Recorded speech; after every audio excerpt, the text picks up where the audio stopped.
session is Graphically Yours. We have two speakers, Rachita, Taneja and Sarnath Banerjee, and this session is being moderated by Jaideep. Rachita Taneja is a political cartoonist and the creator of Sanitary Panels, a feminist webcomic that comments on society, culture, and politics.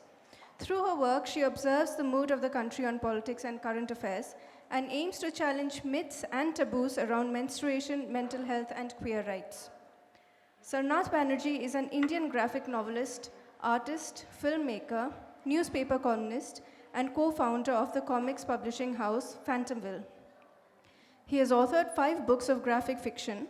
He is a visiting professor at IIT Bombay, Jodhpur and Gandhinagar, and Munjal University, Delhi. He is also a guest professor at the University of Arts, Berlin. Sarnath portrays daily life in India in the midst of mythology and popular culture. He is currently interested in new ways of science communication. Our moderator is Unudurti, who is a freelance journalist who writes on travel and books for leading Indian publications. His World War I themed graphic novel, Die Unterirdischen with artist Fabian Stolz, was published in 2019. Along with artist Harsho, he is now working on Lovecraft in India, set in 1930s Calcutta and featuring an occult narrative. He also developed Every City is a Story, a city-centric graphic storytelling initiative encompassing various cities in India. The project began as an oral history initiative in the old city of Hyderabad and encompassed archival research, photography, and lots of impromptu conversations with passers-by in Irani cafes. I think we have Sarnath Banerjee with us as well, so please. Hello, can you hear me? Yeah, over to the moderator. Yeah. Thank you so much for that, and full marks for trying to pronounce that German word, which even I fail. But yeah, and wonderful entry, very dramatic by Sarnath. I was just about to give up hope, but there you go, all's well that ends well. So yeah, thank you all for being here. And I'm looking forward to an interesting conversation. Both of them have books out. I think Rachita's book is out next week. Touching Grass, a book of comics. You can pre-order it, so please do that. That really helps setting the tone for the publisher, as the publisher also gets encouraged. And I think Sarnath's book is already out now. Is it out on the shelves? I have a backup copy. Looks like a talcum powder ad. But so Yeah. I don't know, is it available? Yeah, so I actually got the PDF of that late last night. So I was up the whole night reading. It's like a 400-page narrative. So, but yeah, so I'll start off with Rachita. I mean, there's a trend right now. I don't know if I'm already obsolete or out of date. Some 2016, 2026 or something like that. The details escape me, but it's 10 years ago or something like that. Which is nice because I think your first comic, at least, as part of what became Sanitary Panels, was 2014, just as the first NDA had got into place. And I have a printout of that. And actually, it's 3 panels. I'll just describe it to you.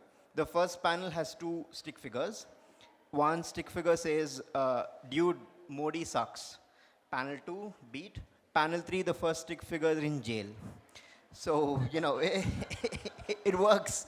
It works. How did you figure out, were you surprised at the kind of traction it got? Or what was your first feelings when this sort of narrative, this very the sledgehammer-like narrative, how did that, what were your thoughts when it started off? Yeah, I mean, as you can see, high art, stick figures. But the reason I went with stick figures is because I didn't know how to draw. So it was that easy. But I also really just loved the visual medium. I loved the internet, and I thought, how do I take my love for the internet, my love for the visual medium, and my love for the news, and put it all together? And hence, Sanitary Panels was born. But when I started, I didn't anticipate so much attention. But I also think I got in a bit ahead of the curve. It was when people were just starting to take Facebook seriously as a way to disseminate news and organizations were still like, oh yeah, this one is a social media manager, social media is not important, other things are more important, like traditional advertising is more important, etc. So I think I got in a bit ahead of the curve as well. Did not anticipate it. I mean, it's stick figures. How would I have anticipated 100 and something thousand followers? But yeah, it's been fun. And if you'd like, you can see some of my comics on display outside as well. Yes, I mean, you're a bit modest. It's more than 150. It's like, I calculate it's around 250,000. I mean, across Twitter, Facebook, and Instagram at I'm least. being humble. I mean, yeah. So it's, so you're like a social media titan. And as far as I understand, I think, of course, you're also published through the News Minute, but you've never been traditionally published in a newspaper, as far as I know. So normally, I mean, of course, political cartooning has a very rich history in India, but it's almost always through, through traditional newspapers. How has it been? Because you don't have, I guess, you don't have a deadline, you don't have that kind of a, it's all up to you, but like you make sure that you have a schedule that you post every week, or like, how has it been when your entire engagement and your entire, even the financial, everything is through, through Facebook or through Instagram or something? I mean, it's a lot of work for my therapist that I have to rely so heavily on a random algorithm that I can't control. It's also difficult to monetize, so I wish there were more money in something like this, but there just isn't.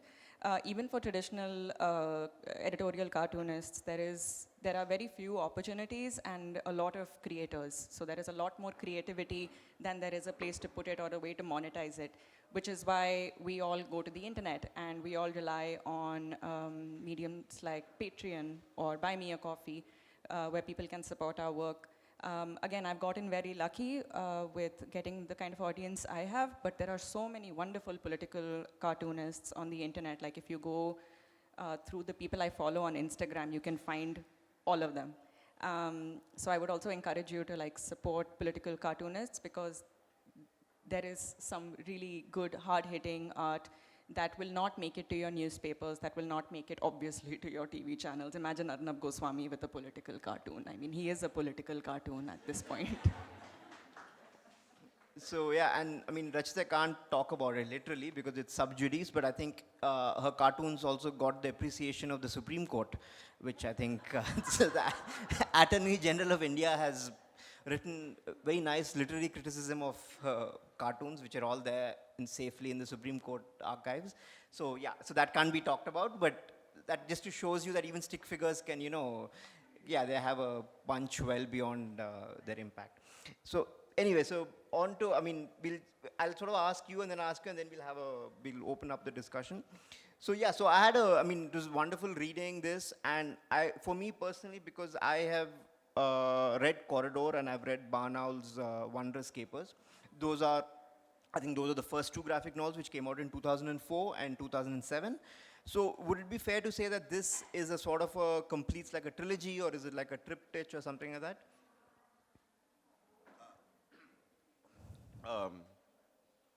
No, not consciously. So a lot of the, themes and so on, for example, one thing which, I mean, you're probably one of the foremost graphic chroniclers of bureaucrats, of babus. So so you have these babus in, I think in Corridor and also in Barnaul, where the psychic map, this man who makes psychic maps, and then in this you have this whole series, I think in Jaisalmer House, where you see all these different babus who also are depicted as saints, as sinners, as gargoyles, and so on. So why is this babu obsession? Where did that come from? I think earlier this afternoon I was telling Ria and some friends that I come from a family of, the Banerjees were not known for their good looks or their intelligence, but they were known for their safe hands. Like John Major, boring safe hand people. So I come from a whole line of clerks and munchis and people like that.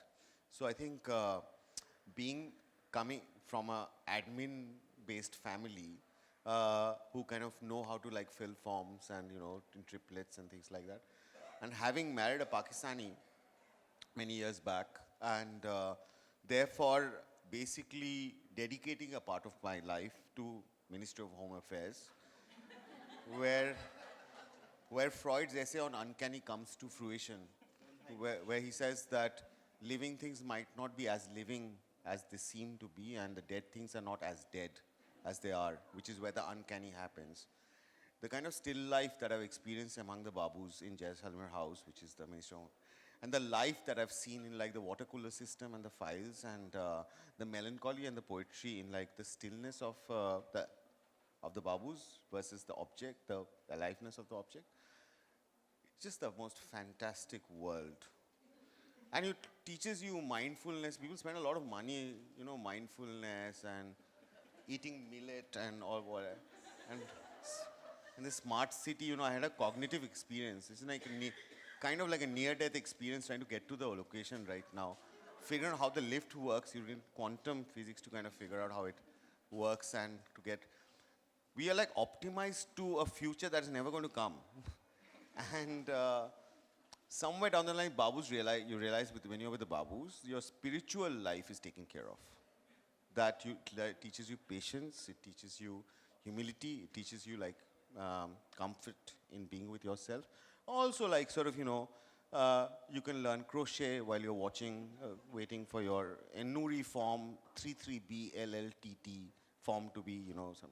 So there are all these spiritual experiences you have with the Babu. So we undermine the fact that Well, yeah. So, sorry, so the book is about, amongst other things, I think it took you, 6 to 7 years to make.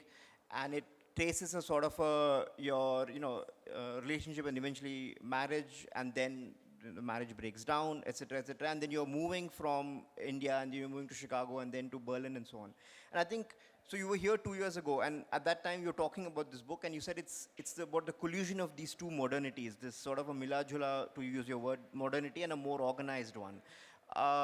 Maybe you could talk about that, like how did this come out of this collusion?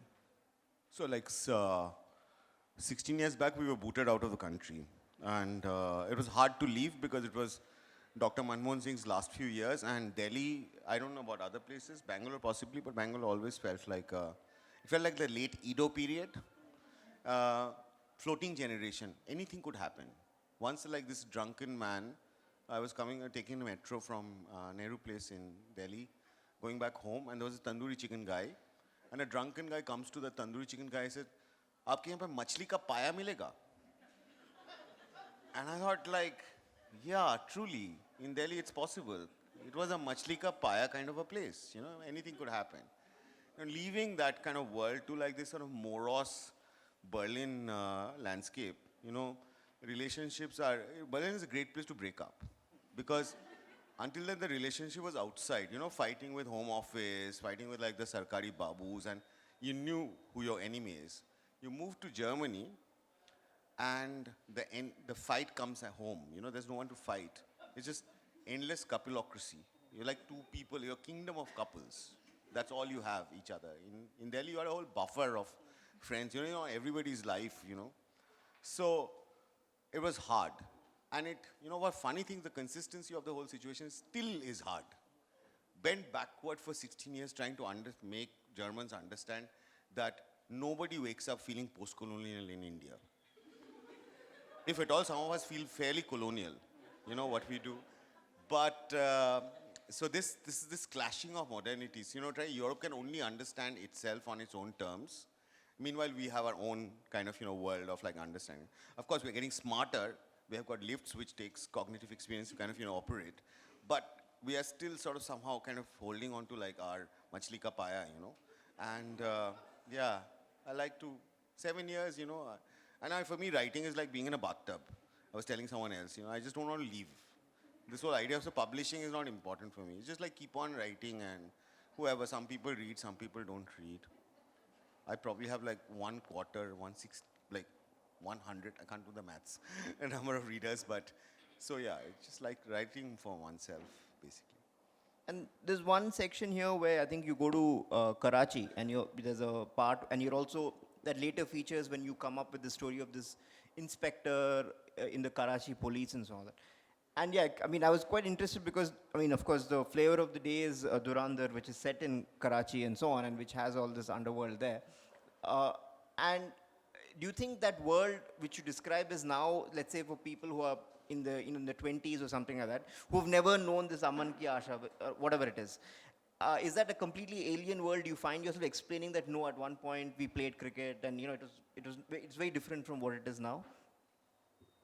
Yeah, I'll take a little time. Liari, which is where Dhurandhar is set, was a place I used to go quite often. It is the Bronx of Karachi. Bronx of Karachi in the same levels of dangerous, kind of. And it has got like the Makrani community, which is like the Siddhi community, people from African origin. It has a boat-shaped mosque. It has got several kinds of Balochis. It has got it is like a world to itself. There's this Kharadar, Mithadar, there's sort of Shia processions where you see your entire Lucknow passing through, entire Hyderabad passing through. There are Hyderabad colonies where Hyderabad, things you would not find in Hyderabad, you'll find in Karachi. The same kind of, it's almost like, there's this one Hindi poet once said, वहाँ पे वहाँ जैसा कुछ नहीं था. And I suspect that when you go to Lucknow, you might not find the same Lucknow in Lucknow, but you might find it in Karachi. So it is like a conglomeration of all this world. And also, in order to understand South Asian cities, all South Asian cities, except for Bangalore, you need the uncanny. You need a scent of ridiculousness. You need a land of a sort of understand of whimsicality. You can't really follow logic, which is why you see a lot of baffled white people around walking around trying to figure out with their G or whatever, those maps and trying to figure out the car. It doesn't work like that. It is an intuitive understanding of a world. Plus, I've used the jinns, the trope of the jinns, because jinns are very architectural. And my central character, one of the characters, Inspector Ali, who's a jinn inspector, Karachi Police, jinn section. And that's when Karachi is garam, we said Liari garam hai. Matlab, there's things that are happening inside Liari. There's that little thrill and catch in the heart. So, trying to kind of comics, whether we are doing drawings, I also don't draw very well, but the whole act of putting mark making, whether it sticks or, it's filled with so much emotion when you do it. You can always see it in your head that these are not just stick figures, these are figures straight out of you. It is a personal journey through, because it becomes Rachita's drawing, Rachita's idea of what the person is and my idea of what Liari is. And that autobiographical understanding of a city comes through drawing, which is why whatever drawing we make them. Okay. So, I mean, Rachita, one of the things I want to ask you was that, so you have these very simple, stick figures, but I noticed that certain characters, like for example, our Moderator, for example, he has more definition or something. So are there certain stick figures which you like drawing more than others?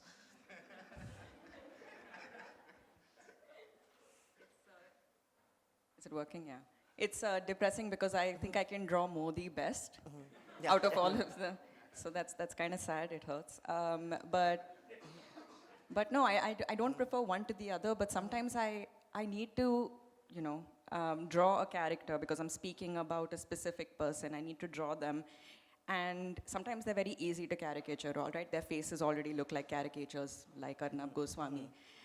But sometimes it's harder to, get their features. And so you really have to think, what about this person stands out that I can make fun of? Much like a caricaturist, I guess. But yeah, I don't have any one person I draw that I like drawing more than the other. I just know that I can draw more the quickest. Okay. Yeah. And I mean, so... So what is your, again, just to follow up, so your work process, so if I understand correctly, you often use news articles and you point out to that. So do you kind of have a thing, you're looking at the news and you're like, okay, this could make for something interesting, and you make notes, or how does the work process flow, especially because you're not tethered to a newspaper or something, so it's, it's much more on your own initiative. Yeah, so initially it came from a place of, sorry, was that loud? Initially it came from a place of a lot of anger. So I would just look at something, if it made me angry, I would make a comic about it. Now, because I'm doing it in a more structured way and because it's my full-time hobby, it pays. So now I have to be a bit more mindful about how often I have to put comics out.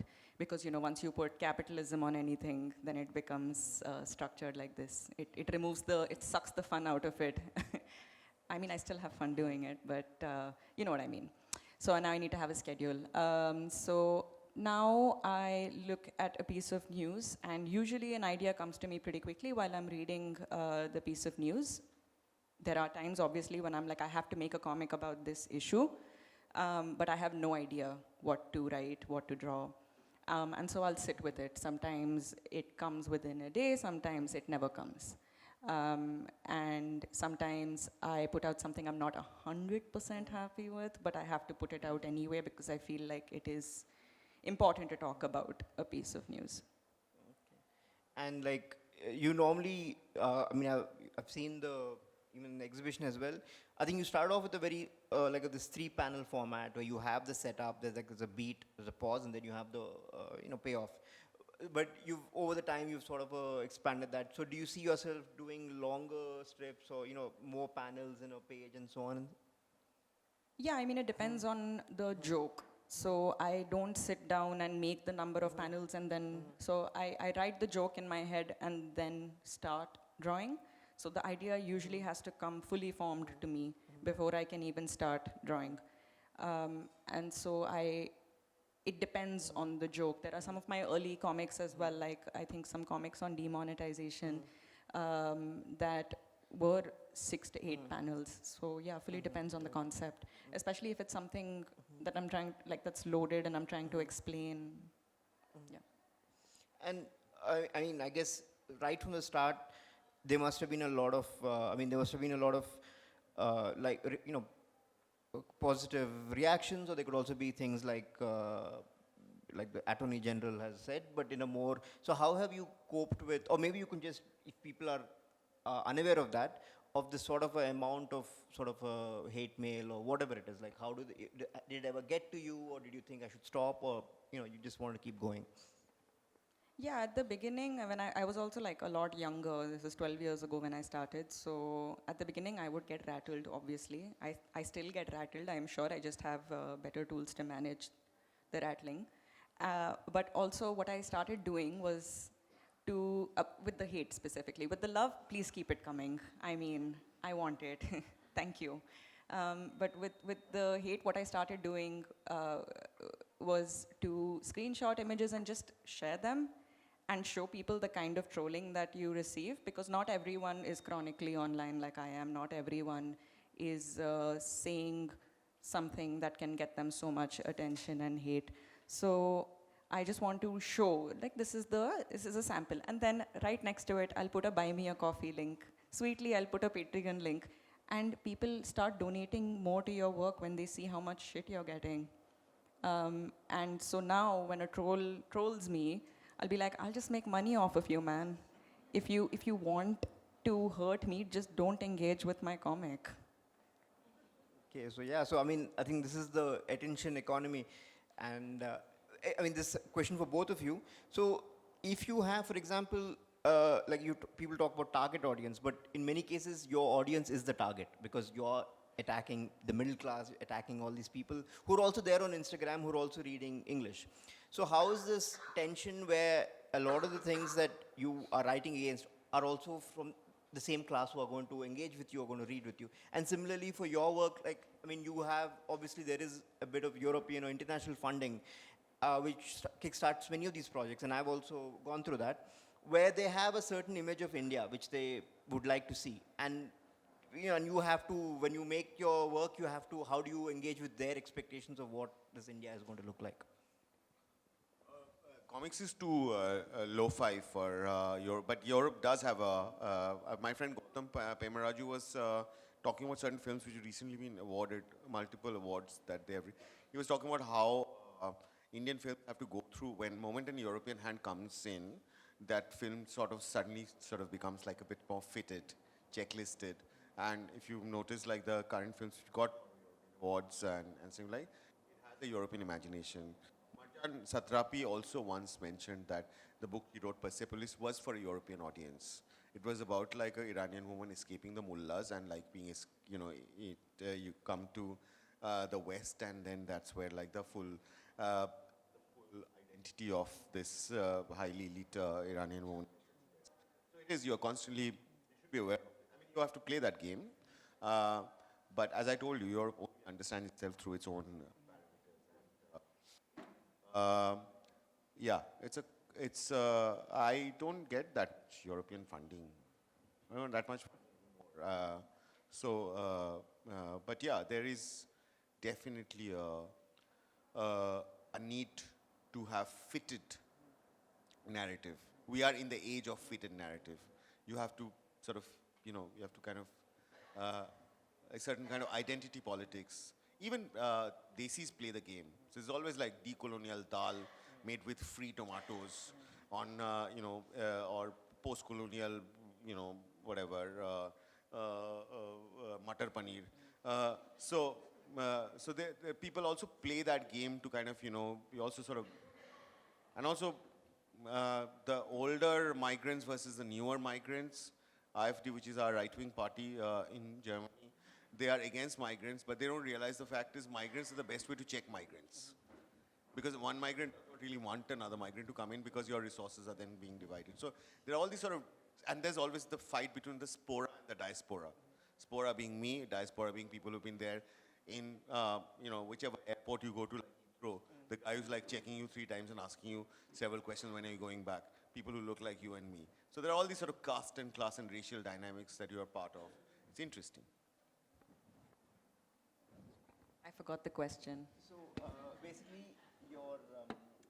sorry, I mean, your audience is this Instagram, English reading, middle class, but you're also hitting the middle class hypocrisy and all. So how do you have this? Is there like a tension between like your target audience and also whom you're skewering in your comics? That's a great question, actually. I have not thought about it, but I don't think anyone should be coddled. Like, I don't think Savarnas, especially as a Savarna, that we tend to coddle each other and say, nahi, let's do some feminism and it'll be nice, and let's do soft politics, and let's not talk about the serious and heavy shit that goes on. So I think that there are a lot of people that also are open to talking about it, open to, getting off the fence or becoming more political. Like I had someone yesterday who went through the comics outside. I was setting it up, who came to me and said, I want to, I'm just learning about politics, like what books should I read? So there are people that want to be more involved, they just don't know how. And I'm hoping to somewhat be a part of that political journey for them. And I also believe in I don't, the punching down versus punching up. So I am not going to punch down, I am going to punch up, and I'm going to punch sideways towards my own community, the people that have the similar privileges as I do. And I also think that we need to speak about all of the hypocrisy, corruption, etc. happening because of us in our names. And so there need to be people within our communities who are raising these questions, rather than expecting only the activists to go and do the protests at the protest site, and we are sitting comfortably in our homes not questioning anything. So yeah, I think that's where my audience is at. One sec, how are we placed for time?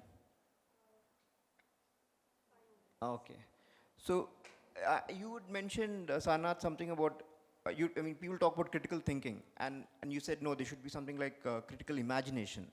So maybe you could just develop that. Yeah,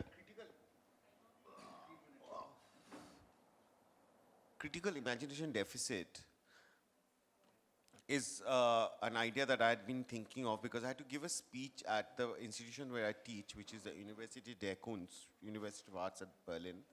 And this was right after the October 7. And my colleagues were like losing their jobs for like raising Israel or raising the Palestinian issue. Now I had to give this sort of master's. I needed the job because I have a child, I have to raise the and living in Europe is not cheap. So I didn't want to get sacked on like an ideological basis, like, so I sort of tried to kind of talk about how there's a lack of critical imagination of people who are not part of our own immediate like class, caste, race, gender. Like when you, okay. So like 15 minutes, yeah, okay. So there's a class, caste, gender biases that we have. We don't have an imagination. So for example, like if you are, when I was telling a friend of mine, theater activist, that how terrible it is for my friend who's Muslim to find a house in Delhi. The person would say, he told me that, you know, for me as a Punjabi boy, it was also very hard to find a place in Delhi.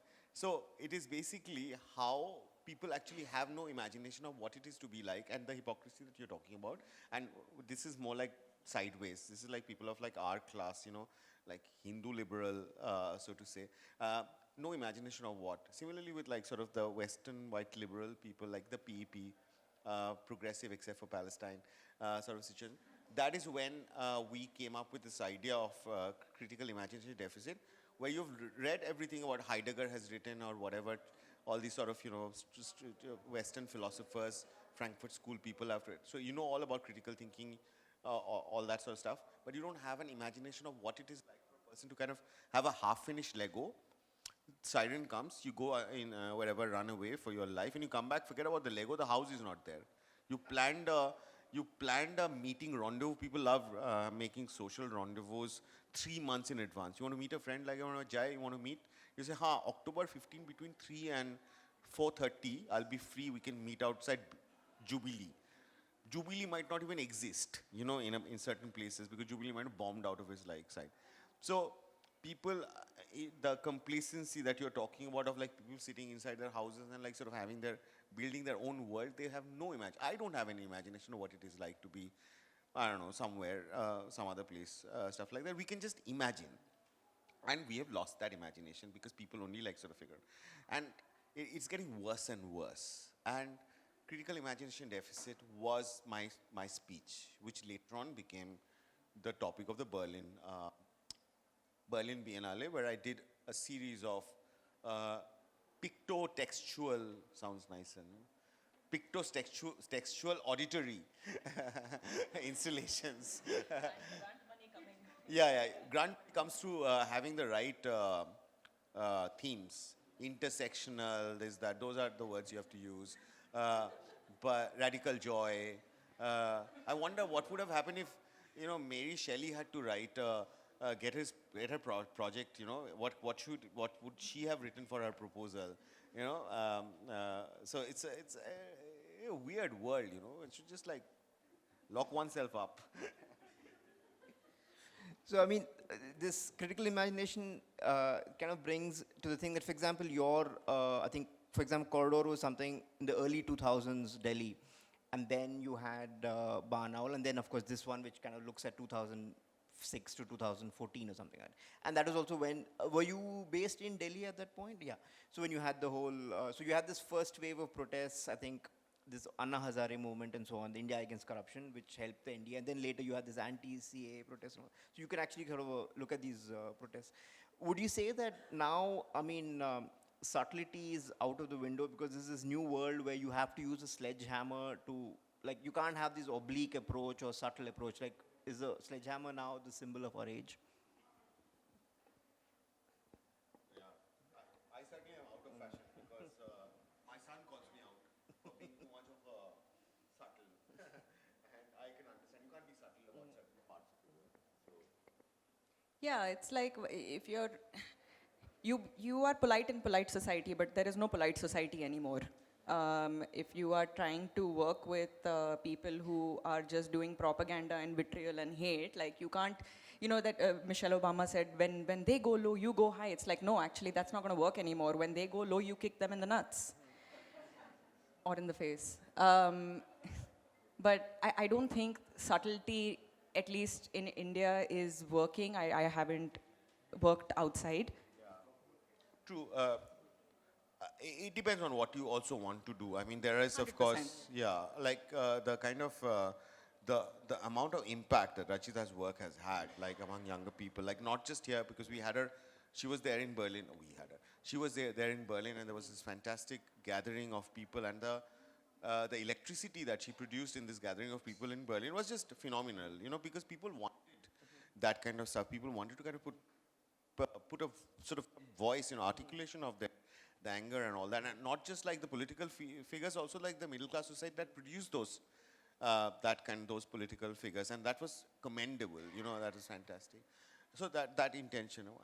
But if your intention is to just basically write an encyclopedia of pointless things, or tightly written nothings, or emotional history of 90s in Delhi, where the only important thing that happened was Diwar being shown like on Friday night and everything.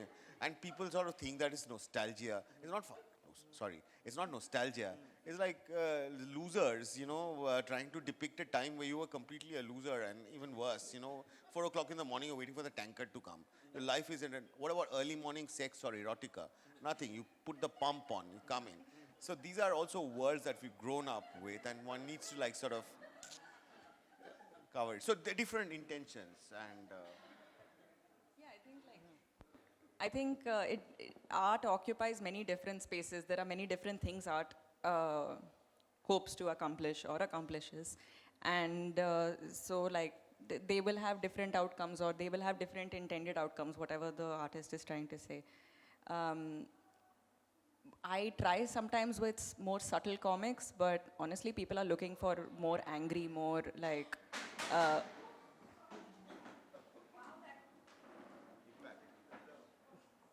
you okay? Knock them off their chair. Yeah. Yeah, no. No, you can have it in your blurb. Rachita's comics knocks them out of their chairs. Like, yeah. Time is up. I don't know if that's the. Is the time up? No, but yeah, no, please. You started, so you have to finish. Yeah. Okay. Yeah, you can just finish. I mean, That's all. Chair drop. mic drop moment. Okay. So yeah, so thank you so much. And again, I think your book is out next week. You can pre-order it, so please do that. And your book is already, I think, out on the shelves. Is it in the shops? I am not sure. But I think this we have. Are you doing an event in Hyderabad for this thing? The event is I'm taking a flight right now. Okay. Event is doing you. Yeah. But anyway, you can. Yeah. Please do order. There are 2 books, both coming out, I think, or out in this week. So yeah, with that, thank you so much for this conversation, and Thank you. let's throw the floor open.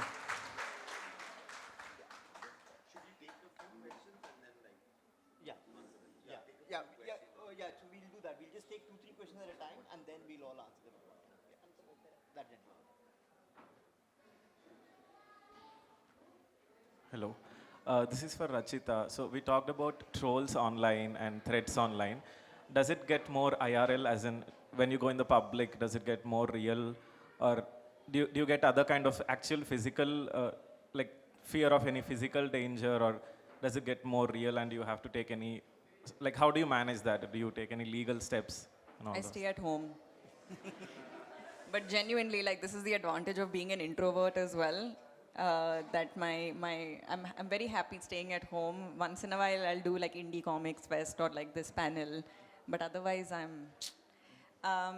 but yeah, I mean, when I do go out, when I publicize that I'm going to be somewhere at a certain point, that thought does cross my mind, and then I'm like, they have bigger fish to fry, probably. I am small fish fry. But there have been like there is an ongoing Supreme Court case, like Jai mentioned. So that's going on, and there is there's a fantastic group of pro bono lawyers that are helping me with it. And I'm forever grateful to them, because I don't know if you know how expensive lawyers are. I found out during this case how much they charge. Thank you for doing it pro bono to my lawyers. Okay. I had a question actually. You said 3 questions. Okay. Yes. Actually, I had a question for both Banerjee and Rachita. We have been brought up on seeing comics like Commandos in our age, 90s, the same old 90s and 2000s. And then later on, the philosophy of Zen speaks, the beautiful stick diagrams as well as the cartoons that used to come out of the Chinese mythology for self-improvement. How does the messaging in those times, which had significant impact in our generation, compared to the expectation that has emerged in the current generation when we are talking about a direct attack and the ability to express the way in which your artwork tends to talk with the audience and the readers? Is there, I mean, of course the time has changed, the culture has changed, but what could you actually adopt from those impactful times so that we could regulate and bring back that, that cognitive capability in the current generation?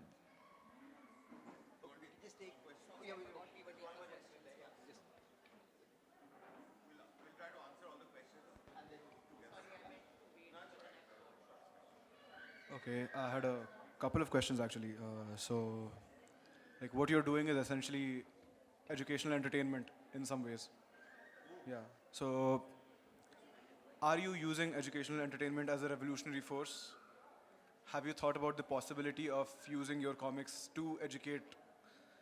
And there's this difference between subtlety and like creating art, as you said. Like, so, like, and proper, there's always like, you want your comics to reach a wider audience. So, they're kind of propaganda in a sense. Propaganda can be from any spectrum in the politics. So, like, are you a propagandist or an artist? How do you manage that balance? That question is reflected in the previous question as well. Also, you talked about farming negativity from the trolls to make money. So, have you felt the urge to like rage bait to reach a wider audience? And the third question is, I don't know, how many questions is this? Feeling called out often makes people defensive, entrenches them in their position, like makes them dig deeper. Have you thought about like, are you even trying to reach those people, or are you just like, you stay where you are, I'm going to engage the people who are more malleable, maybe they can change you. Okay, any further questions? I think we can.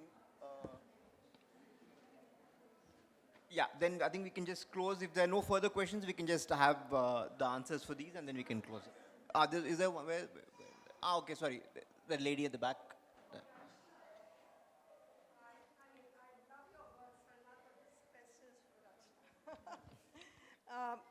Basically, I find that over a period of time, you've become more political, more angry, controlled anger, but it's there. Earlier, it was random things you got annoyed about, but now it's kind of more focused. Do you think my impression of you is right, or? No one's ever said that, but that's a really good observation. I think it's hard to look back at your own work and try to form patterns because you're so subjective, because it's so subjective. But thank you. It's a good observation. Okay, so I think, yeah, kick off. Comics is a dying medium.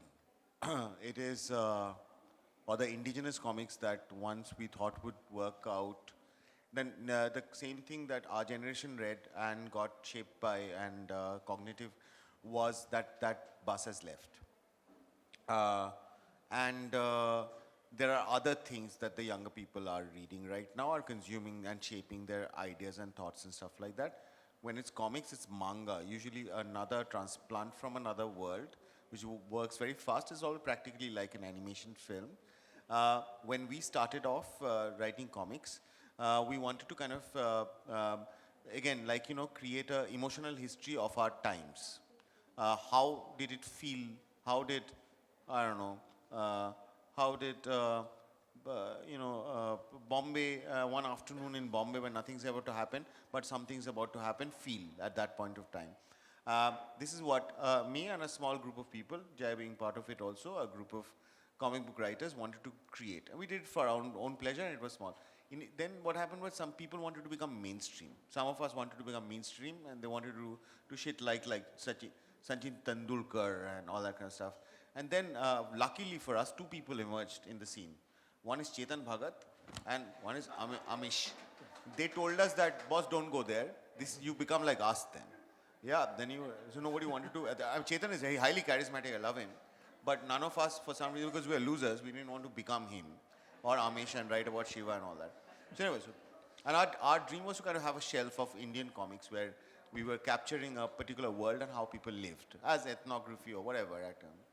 That now every shop has comic books. There are a lot of signings and this, that. But largely the shelf is manga and Western comics and things like that. That world did not, it took off for a while, maybe for 20 years, and now it's on its way out. So that answers your question, I guess.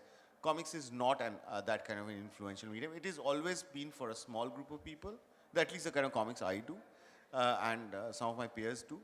And it will remain small. It won't probably die out, but so there's no point in trying to kind of, have a large, big audience and create impact. That's for somebody else. No TED talk here. Yeah. That was one. Yeah, then, Another 4. Yeah, 4 questions from there. Yeah, so there's one about rage bait. I don't have a blue check on Twitter, X, whatever, because that would mean giving money to Elon Musk. I'm already making him enough money by using his platform, so I cannot properly rage bait in that sense. For those who don't know, if you have a blue check mark on Twitter and if you get a lot of engagement, you get money. You get a payout from X, Twitter, whatever. Entertainment as a revolutionary force. Yeah, I mean, I would say that I'll also answer the next one, which is propaganda. Yes, I think any kind, my propaganda is especially dangerous because it's about not being an asshole. So in a way that it's all propaganda. But I mean, I would also differentiate what the motive behind said propaganda is and whether your propaganda is funded by anyone is what makes it malicious propaganda or not. The feeling called out often makes people defensive. Have you thought about, yes? Sorry. I don't know, I didn't understand the framing of the question. Feeling called out, yes, does make people feel more entrenched. But there is a way to call people out without pinpointing them specifically. So if I'm saying, don't be an asshole, people, don't be assholes. Everyone's like, oh yeah, that's great. But if I point at you and say, you, don't be an asshole, that's going to make you potentially defensive. And so you're like, no, I'm not an asshole. You're the asshole for thinking I'm the asshole. I'm using a lot of bad words on this. but being called out also keep the person relevant, right? Yeah. And you can't rage bait anymore then. I just explained, no. You say provocative things on the internet on purpose so that people engage with your work. I speak about this in my new book, which you should pre-order now.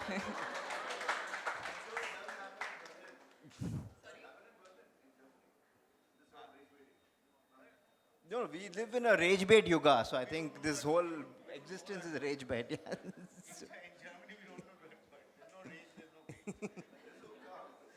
So, yeah, thank you so much. And I think, Sarnath, your next work is on mosquitoes. And of course, Hyderabad we have, apart from Sir Ross, I think our mosquitoes are amongst the best and most hardworking in the world. So I hope Hyderabad has a mention in that. They're anti-colonial mosquitoes. Anti-colonial mosquitoes, yeah. They fought alongside freedom fighters to give malaria to the British magistrate, to a perky British magistrate who wanted to do great reforms. The mosquito would quietly go and, That is, yeah. So anyway, so thank you so much. It's wonderful having you here. Yeah, big hand. Thank you.